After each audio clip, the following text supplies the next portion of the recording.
چی خیل اینترنت مگزین شده از تلگرام 100,000 روبل اولی خود را کار کنیم. السلام علیکم دوستان عزیز، امیدوار هستم که هر یک شما خوب هستید. حالا من در مالزی قرار دارم. راستی کم کم شمال شد، حالا باران شود. کوتاه میخوام که درباره این چیز برای شما معلومات دهم. چی خیل من خودم اول اینترنت مگزین شدم در تلگرام. بیاید کم ترک برای شما معلومات دهم و از چی سبب شد. بعدا قدم به قدم همش رو میفهمونم. در من بسیار بچه‌ها سوال میدادند که اگه ما با کدام بار اینترنت مگزین کشیم، کدام بار رو انتخاب کنیم. راستی این از همه سوالی جواب دادنش دشوار است، چون که یک نفر تاکسی کار میکرده، یک نفر در سترویکا، یک نفر در یک جای دیگر، ولی همه یک بار رو فروخته نمیتوند. البته من درباره این بار میگم، ولی من شما رو نمیگم که حتما شما این بار رو انتخاب کنید، چون که هر یک از وابسته از تجربه کدام باری رو که میفهمید باید همون رو انتخاب کنید. بعدا من شیشتم در اینترنت یاندکس ورکستات هست، یک سرویس. اونجا در اومدم، در اونجا بارها رو آنالیز کرده می شود، یعنی کدام بار در کدام وقت پرداختش میبردارد، کدام وقت میفروشد. و البته این معلومات مهم است که شما حتما قید کرده گیرید.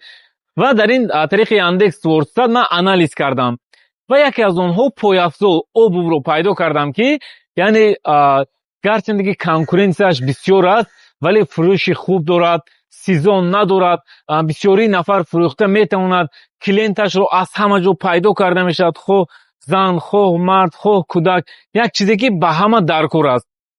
و همینطور با یک نفر پارتنر مصلحت کردیم و تلگرام کانال رو کشیدم. در تلگرام کانال یعنی بارها پایافزا رو موندیم که نرخش تقریبا از 300 روبل سر میشد، 500 700 روبل. و همینطور با یک چند بچه‌ها توصیه دادم که بچه‌ها گرفتن در گرد و اطرافشون فروختن، استوری کرده در تلگرام، در واتساپ، تلگرام کانال شدن، یعنی اینترنت مگزین شده فروختن رو آغاز کردن و قریب همه اونها درآمدهای اولین خود رو زود کار کردن. سلام علیکم برادران. این ویدیو برای برادرانه که میخواهند در زندگی حیات خودشون تغییر بدن، مقصد ایدرنی کندن چقری پقری ببرویانه بیزنس کنن. نمی 10 коробка ما ای سایت یکای مبارز خریدیم. با خدا قسم این یگون شناس ما، نه یگون خیش ما، نه تاور ما، با مقصد که بیزنس کنیم یا نمودی دیگه پیشرفت کنیم. بس همی چقری کنی لوی چال مردمی توجیک اینا و بوفو. سلام علیکم اکا، اینا بورا قبول کردیم به یگون کامودی همش 100%. السلام علیکم و رحمت الله. اکا جان هزار رحمت خدا. این اکا 16 коробка را گرفتم. اکا سوخ سلامت کردن و این چیز به من معقول شد و من نیز در ماهای اول علاقه پولهای اولین خود رو کار کردیم که از تلگرام درآمدی بینیاد خوب آورد. حالا باشد بیاید گپ رو دراز نمیکنم، کوتاه میگذاریم و راههای کشودن اینترنت مگزین در تلگرام. اکنون قدم اول باید شما حتما اینترنت و تلفن داشتنتون لازم است. و چیز سوم باشد شما حتما باید راههای پیشبری و رکلام کردن و این چیزا رو اینترنت مگزین شدن رو آموزید. برای شما در اول 10,000 روبل لازم می شود، یعنی من مینیمالش رو میگویم. یکم شما باید وقتی که اینترنت و تلفن دارید راههای پیشبری تلگرام رو آموزید. البته این حالا یگون مشکلی ندارد و روی این رو من کوشش کرده حل کردم. این یک چند موضوعهای زیاد است ولی ما شاید شما در رکلام خود میگوید. مقصدی من این طور نیست، کسی که میخواد میتونه درآمد آموزد. یک ماهش رو 990 روبل کردم. نفری که میخواد که یعنی اینترنت مگزین از تلگرام رو به پرگی آموزد، یعنی ما یک تلگرام ذکری کردگی هستیم در اونجا همه پروداکت های پول کارکنی رو موندگی هستیم و یکی از اونها یعنی تلگرام است که از همونجا شما میتونید درآمده به پرگی همه این چیزا رو آموزید. یک چند درصد و وقت زیاد رو هم میگیرد. خوب، وقتی شما درآمده این چیز رو آموختید، برای شما اکنون چی لازم میشود؟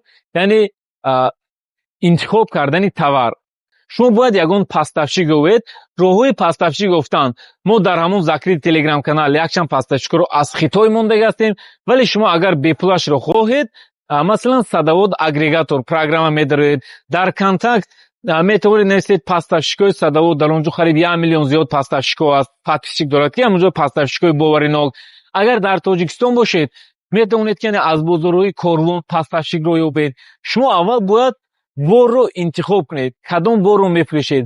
дар ин ҷо дар аввал ба шумо тавсия медиҳам ки борҳое ки то 500 рубл то 500 сомон бошад, шумо ақаллан онро тавонед ки 100 сомон. Масалан мо вақте ки обу мефурӯхтем 500 рубл 400 рубл бачаҳо мегирифтанд, 1200 1500 мефурӯхтанд ки аллакай даромадҳои аввалини худро кор мекарданд. акнун баъд аз ин пасташикро ёфтан шумо бояд телеграм-канал кушоед. вақте телеграм-канал мекушоед бояд шумо профессионал накунед. дар он ҷо описании зебо, бояд логотип, расм монед. баъдан шумо як навигатсия дар аввали канал мегузоред, дар он ҷо менависед. боз як группаи дига отзив мекушед. ҳар як клиенте ки шумо мегирад отзив метиҳад, отзивашро дар ҳамон ҷо мемонед, чунки боварӣ зиёд мешавад. ва дар ҳамон телеграм-канали худ ҳатман обсуждения, яъне комментария добавид кунед, чунки дар он ҷо шумо мисол доверии мардум зиёд мешавад, комментария нависта метавонанд.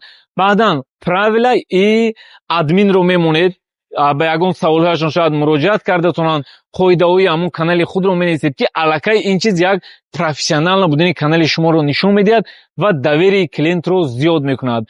пас аз ин акнун шумо метавонед масалан дар 1000 рубл шумо телеграм-каналро кушодану пешбариашро омӯхтед. барои шумо 9000 рубли дигар монд. шумо кӯшиш кунед дар 5 ё 6000 рубл бори 500 рубла гиред. ва ин қадамҳои аввал. метавонед ин борро гиред. аввал шумо метавонед история дар телеграм, история дар ватсап, дар ҳамин ҷойҳо кунед ва дар телеграм-канали худатон ҳам гузоред. баъдан дар ҳамин 3000 ё 4000 рубле ки мемонад, шумо медароед дар телеграм ба ягон кас подписатсия мекунед, ягон каналро ёфта. дар поёнаш рекомендатсия якчанд каналҳо мебарояд. ё ин ки шумо аввал аудиторияи худро анализ кунед, шумо ба кӣ реклама кардани ҳастед. масалан шумо пояфсоли агар женский фурӯшед, бояд шумо каналҳоеро ёбед ки дар он ҷо занҳо зиёд бошанд. ё ин ки пояфсоли мардона фурӯшед, кӯшиш кунед ки дар он ҷо мардҳо зиёд бошанд. агар шумо пояфсоли кӯдаконаро интихоб кунед, ман тақрибан гуфтаистам, шумо вобаста ба боратон анализ мекунед. шумо бояд гурӯҳи занҳоро интихоб кунед ки тақрибан синни солашон аз 25 то 40 сола бошад, чунки онҳо барои кӯдакҳояшон пояфсол мегиранд. албатта барои интернет-магазин кушодан қадамҳои аввал, яъне бояд чӣ фурӯшӣ, клиентҳои худро анализ кунӣ ва дар куҷо фурӯшӣ. яъне ин чиз қадамҳоро донистан муҳим аст. баъдан шумо ба ҳамон телеграм-каналҳое ки тақрибан то 10000 подписчик доранд, онҳо арзон реклама мекунанд. шумо ҳамин тақрибан 3 ё 2 реклама аз онҳо харед ва вақте ки реклама мехоҳед подписчикҳо мебиёянд, ман боварӣ дорам ки чизи шумо аллакай метавонед ки фурӯхтанашро оғоз кунед. вақте ки шумо ин 5000 рубло аллакай 1000 рубли агар фурӯхтед 10000 рубл шуд, шумо кӯшиш кунед ки дар ҳамин 10000 рубл 5 ё 6 рекламаи дигар аз дигар телеграм-каналҳо боз кӯшиш кунед ки масалан реклама харед ва ин пулро зуд худатон истифода набаред. вақте ки аллакай телеграм-канали шумо масалан тақрибан ба 1000 нафар расид, шумо акнун тасаввур кунед ки бояд шумо як боре ёбед ки агар дар болааш 1000 рубли ё 100 сомонӣ монед, бояд ки масалан дар як моҳ шумо 100 дона фурӯшед. агар 500 рубли монед, шумо кӯшиш кунед ки 200 дона фурӯшед. агар 200 донаро мо дар як моҳ тақсим кунем, мо бояд дар як ҳафта 50 бор фурӯшем, агар мо 500 рубли монем. ва инро мегиред тақсим мекунед. агар шумо 1000 одам бошад, ба 10% ҳамин бор фурӯшед, шумо аллакай 100 000 рубли аввалини худро метавонед ки танҳо аз интернет-магазин кор кунед. акнун як роҳи осони экономични дигарро мегӯям барои донишҷӯё. масалан шумо бо 1000 рубл ба телеграм-канали мо медароед, албатта силкаашро дар поён мемонам. шумо медароед, меомӯзед, пеши ягон пасташик меред, бо ӯ партнёр мешавед. мегӯед ки ман телеграм-каналро пешбариашро ба калла мегирам, борро ту медиҳӣ, мо якҷоя кор мекунем. албатта 50-50 ё ки 30-70 худатон договор мекунед ва шумо пешбарии ҳамин телеграм-каналро гирифта метавонед ки ҳамин тавр ҳам пулҳои хуб кор кунед, яъне аз киссаи худатон не, бо партнёр. ва роҳи сеюм бошад, ҳоло қариб ҳама мехоҳанд ки бизнесҳояшонро ба телеграм дароранд.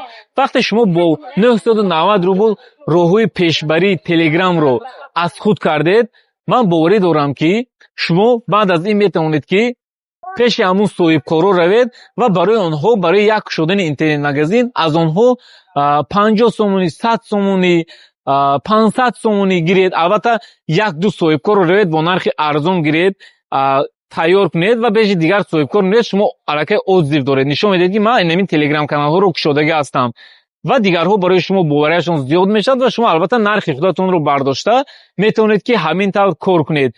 албатта роҳҳои бо монетизатсия кор кардан аст ки масалан ман худам масалан телеграм канал кушодаги ҳастам, инро бо реферални силка мешавад. шумо бо ягон нафар реферални силка мегиред, трибуте ҳаст. албатта дар бораи ин бо алоҳида дарс карда дар закрири телеграм канал мефаҳмонам. шумо яъне ҳамун силкаро гирифта клиентҳоро ҷамъ мекунед ва аз ҳамон комиссия мегиред, 30%, 40% комиссия. хулоса якчанд роҳҳои дигараш ҳаст ки албатта ҳама инро ман дар ин ҷо фаҳмонда наметавонам. ҳама инро мо дар закрити телеграм каналмон гуфтагӣ ҳастем ки нафарое ки мехоҳед ки ин чизҳоро ба пуррагӣ омӯзед, силки телеграм канал дар поён дароед, дохил шавед, метавонед ки аз он ҷо тамоми ин маълумотҳоро гиред ва боз роҳҳои пул кор кардан аз Хитой, борҳо аз Хитой, роҳи пул кор кардан аз WhatsApp, ҳама инро дар ҳамон ҷо мо дабавид кардагӣ ҳастем ки шумо маълумотҳои бениҳоят зиёдро хоҳед гирифт. ба ҳамаи шумо барори кор ва муваффақият.